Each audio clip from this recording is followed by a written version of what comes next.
Vanderbilt or whoever else you're playing next, the most important day for us is the present day. And I think our guys are focused on having a great practice today, and then tomorrow we'll get another opportunity, like I said, to get better, and we'll prepare for that today. What specific improvements will you be looking for in this game? Well, I think you look for individuals to continue to be more competitive. That's something that when you have young people, every game that you step out there, it's a competition.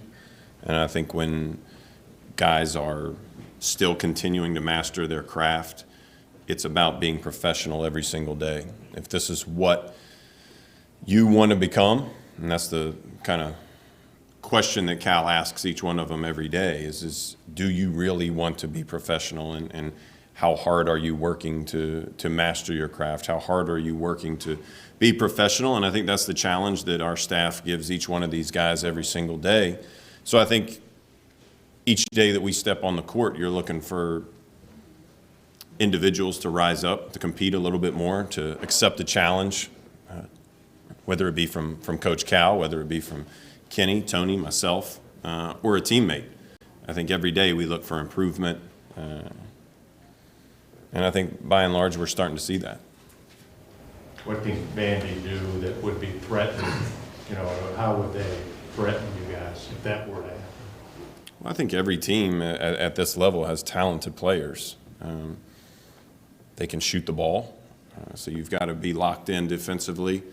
You don't want to give guys easy baskets. I think that's something that we continue to stress to our young guys, is you don't want to allow a team at any point, whether it's a home game, a road game, to see the ball go in the hole without having to really go through a stressful possession.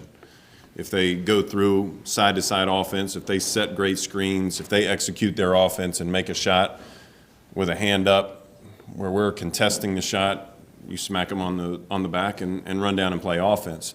What you don't want to do is you don't want to have live ball turnovers that give them a chance to score the ball where your defense isn't set. You don't want to have mental lapses. You don't want to have mistakes where you're not having the opportunity to be at your best.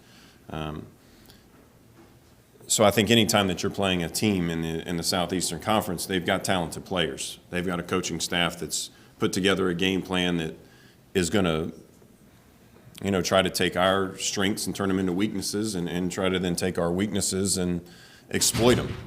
Same thing that Coach Cal is doing right now for our game tomorrow. So I think our guys, our young guys, are starting to understand, and that's a big credit towards our veterans that are stepping up and really making sure that these guys are ready to play. Joe, when you see EJ crash the glass for the first 5 minutes of that game the other day, and then the last, second to last trip down, he moves his feet, stays with his guy, gets vertical, makes a sort of a perfect defensive stop, and then you see all those sort of empty minutes in between. What's the difference between the very good EJ and the disappearing EJ? Well, I think it's still a young guy that is still trying to figure out how hard this is. The burden of success and failure right on your shoulders for however many minutes you play. You're being challenged and you're being put in a position to where you have to produce. And EJ is practicing at an all-time high where he is focused, in a great mindset. I think the biggest thing that Coach Cal would talk about, would you say, EJ's conditioning? That's going to help you is his conditioning. So he's a guy, like I said, that is putting in the work. He's doing extra work. He's competing every single possession. And I think as a staff, that's all we can ask for. And you have to do it in practice before you do it in the games. And you have to do it for 5 minutes at the beginning of the game, and maybe you have to do it at the end before you can do it for 20 or 25 or 30 minutes, however many minutes it is. But, you look at a guy like Nick Richards, who has now had a demonstrated performance over and over again, and you gain confidence from that I think EJ's right behind him. Does that give you guys as a staff some hope, though, that he can start a game that way and that he can finish a game that way, that you can look and say it's in there? We know you can do that. Yeah, I mean, I think for us, we believe in EJ, and I think sometimes, like I said, it's not the coach or the assistant coaches that are putting confidence in these guys. It's themselves building their own confidence, and that comes from being in great shape. That comes from putting in the extra time on your own or with coaches, to then showing the ability to do it in the games, and that's where our guys are right now, is they're continuing to gain confidence in the games. And, like I said, tomorrow night's just another opportunity for us to go out, play together, gain confidence, and ultimately, hopefully come away with a win. Joel, do you think the Evansville game kind of resonated in the sense of you got to be ready, no matter what, or not? Is that ancient history at this point? No, I mean, I think when you go through a season, you're always able to teach, as coaches, and that's not something directly that we talk about, but it happened, just like the Michigan State game happened, or now most recently the Texas Tech game happened, where you have opportunities to learn, you have opportunities to teach. But I don't necessarily think, and I don't know that Coach would kind of echo, my statement of saying I don't know that one game sticks out more than any one other. Maybe to the players it does. Maybe that'd be a question maybe for them. But for us, this is a process, and that was a step in our process of becoming a better team. Joel, can you give us a little update on Dante with Khalil leaving? Has his timetable changed? Or? I mean, he's practicing. He's getting better. I think a guy like Johnny Juzang is going to, have an opportunity to play more minutes. And he had some great minutes in the game the other day. I think Keon Brooks, was a little bit under the weather down in Lubbock, and I think he's a guy that is going to be thrust a little bit more into that kind of wing position, where he was playing a little bit of like a stretch four, but you got great minutes out of Nate Sestina the other night. And I think for us, it's, our guys come into games and they're all ready to play. And I think you're excited about Johnny, you're excited about Keon, in those settings, really when healthy, both of those guys have had some opportunities taken away from them by illness.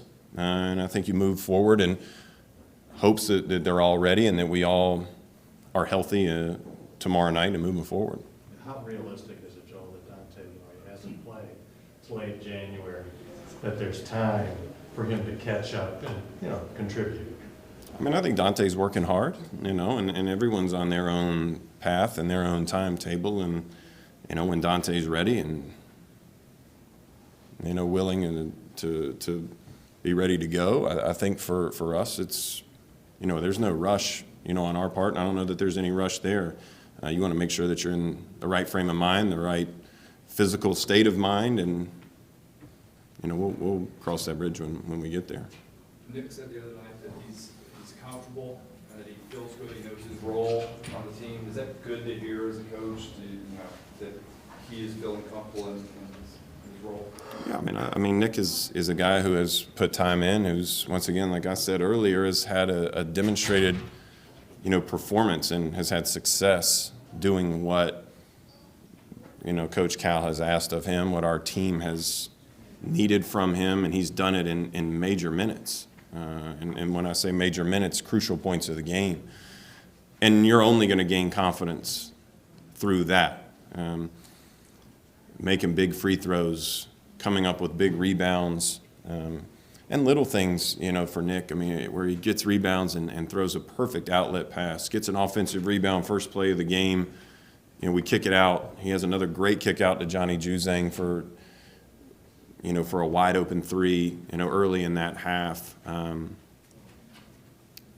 you're starting to see Nick's overall game evolve, not just the bits and pieces where he's, getting baskets or having success rebounding. I think you're starting to see Nick become a complete player, which I think we've all thought he could become, and I think Nick thought he could become, but now he's actually doing it, and yeah, you can't help but gain confidence from that. Joel, when you talk about the players perfecting their craft and getting better, it sounds a little bit like the work that's needed when you talk about the Mamba mentality. Do you have any personal thoughts on Kobe? I mean, I think as, you know, a basketball fan, and I mean, I even think as a father, you know, you've seen, you know, Kobe evolve over his career.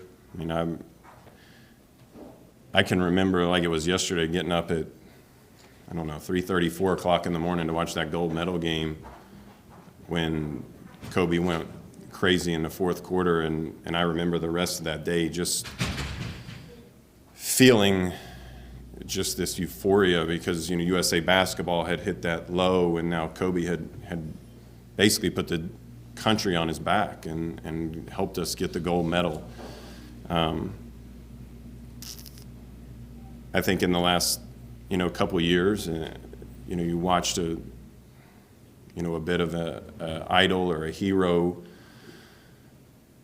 spend time with his child, his daughter, around the game of basketball, and you know, I love having that same feeling when my son walks into Rupp Arena with me, or when he comes to practice or shoot around and we just go shoot hoops, and we can share something that has been so important to me, that was so important to my father and I. And when you see somebody like that, and then all of a sudden they're no longer here, you know, it really is a sobering moment in a lot of ways. One more, guys. Very good.